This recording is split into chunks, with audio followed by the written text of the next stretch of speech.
రామ రామ రామ నీలి మేఘ శ్యామ రామ రఘుకుల సోమ భద్రాచల శ్రీరామ మా మనసు విరపూసే ప్రతి సుమగానం నీకేలే కరుణించి కురిపించే నీ ప్రతి దీవెన మాకేలే నిరతం పూజించే మాతో తాగుడు మూతలు నీకేలా రెప్పలు మూయక కొలిచామో కన్నుల ఎదుటకు రావేలా రామ రామ రామ రామ రామ నీలి మేఘ శ్యామ రామ రఘుకుల సోమ భద్రాచల శ్రీరామ.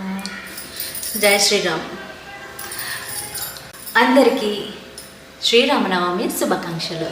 చిన్నప్పుడు మా స్కూల్కి దగ్గరగా శ్రీరాముల వారి టెంపుల్ ఉండేదండి.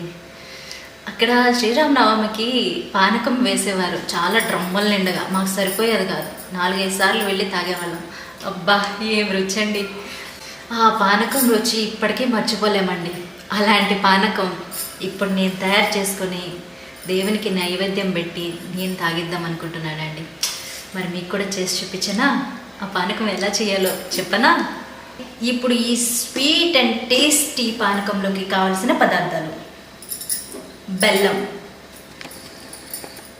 తర్వాత సోంపు యాలకుల పొడి ఇట్లా పొడి చేసి పెట్టానండి. నేను మిక్స్ చేసి పెట్టాను. తర్వాత మిరియాల పొడి, బ్లాక్ పెప్పర్ పొడి చేసి పెట్టాను. తర్వాత కొంచెం సాల్ట్ కూడా కావాలి. ఇప్పుడు తులసి ఆకులు ఒక 10.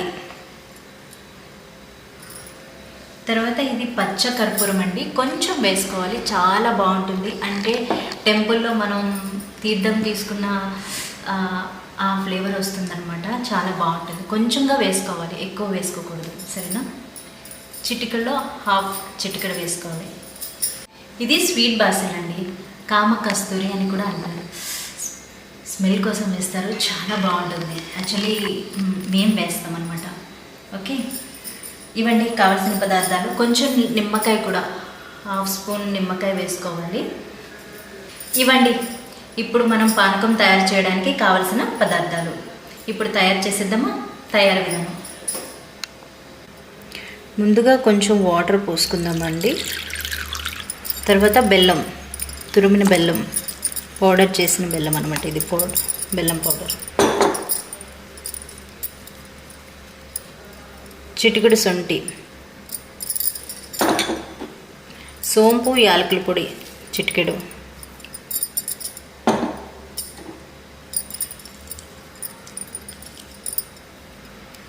తులసి ఆకులు,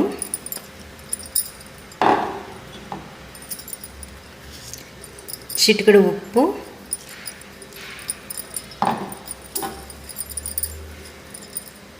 మిరియాల పౌడర్ కొంచెం చిటికెడు,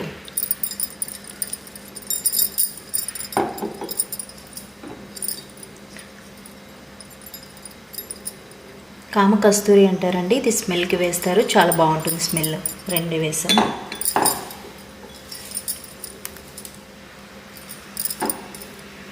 కొంచెం పచ్చకర్పూరం,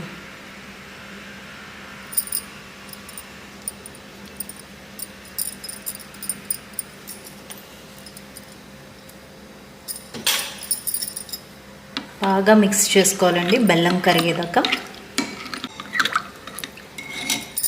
ఇప్పుడు స్పూన్ నిమ్మరసం అండి.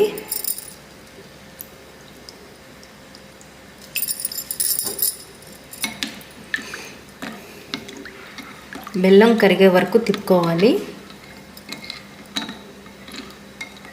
ఆల్రెడీ మనం పొడిని చేసి పెట్టుకున్నాం కాబట్టి, బెల్లం పొడి వేసాం కాబట్టి కొంచెం త్వరగా కరుగుతుంది. ఇప్పుడు ఇవన్నీ చక్కగా వడపోసుకుందామండి.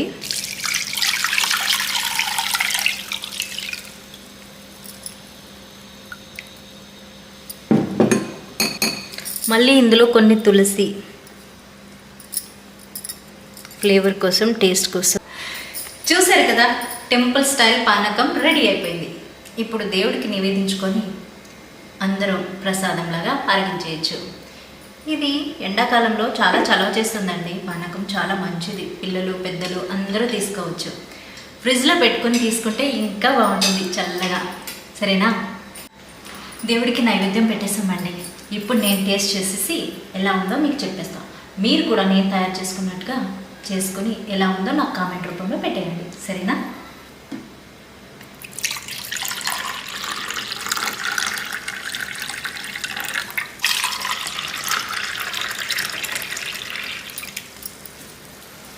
చూశారు కదా ఈ పానకం తయారీ.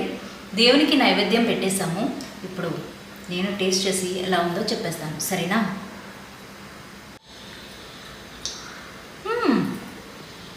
ఆహా, చాలా బాగుందండి. నేను తయారు చేసిన ఈ పానకం నా చిన్నప్పుడు మా స్కూల్ దగ్గర టెంపుల్లో, రాముల వారి టెంపుల్లో ఎంత బాగుంది, అంత టేస్టీగా తయారు చేసుకున్నానండి. మరి మీరు కూడా ట్రై చేసి మీకు కూడా అంత టేస్టీగా కుదిరిందా పానకం అనేది కామెంట్స్ రూపంలో చెప్పండి. మీ అందరికీ శ్రీరామనవమి శుభాకాంక్షలు. జై శ్రీరామ్.